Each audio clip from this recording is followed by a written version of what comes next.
ទាំងឡាមេតាយពណាខ្ញុំក្លឹមរើបណាត់ជំរាបសួរបងប្អូនទាំងអស់គ្នា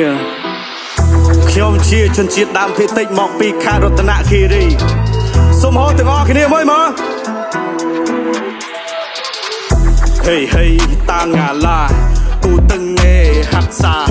ចាក់បលនេលេខរ៉ាជួយឆេណោះជាវច្មា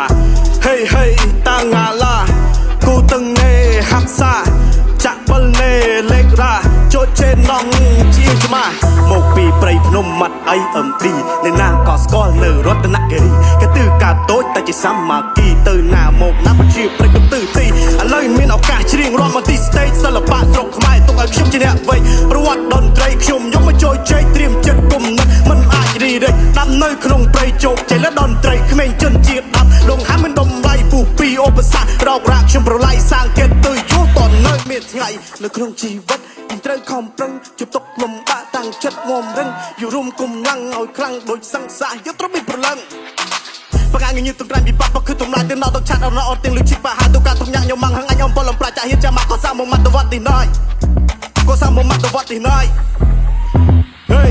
ពូជជនជាតិដើមប្រវត្តិមានពិតឥឡូវជីស្ដាច់កាច់ flow ណាក់បណ្ឌិតពូជអ្នកសិល្បៈចំលាក់សុចរិតសំដីរន្ធត់ប៉ះមុតលោហិតចេញមកពីព្រៃចូលមករាជធានីក្រឡុកទីក្រុងកំពុងដាក់ជីត្រូវយកចំណេះដុំរែកគ្មានពីវិញ្ញាណអ្នកបាច់អំណាចអំទីចិត្តជាកូនប្រុសក្លាហានត្រូវទៅហ៊ានក្រេបយុទ្ធជោគ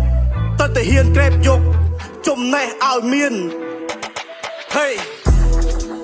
មានប្រយោជន៍ដល់សង្គមខឹងខូចខឹងខាតប្រមាថជាប់គុំជាប់ប្រងស្មារតីយកសម្ដីចាស់ទុំយកមីគីល្អមករំអាយងុយជេដល់បន្លឺតែទូមិនងាយមិនមកតែទូមិនងាយមិនទៅមិនងាយតែជាងហៀងអាយវើមិនល្អអន់ទៅបណ្ដាញអាយណែលកុយបអូនក្រអឹងហេហេតាំងឡា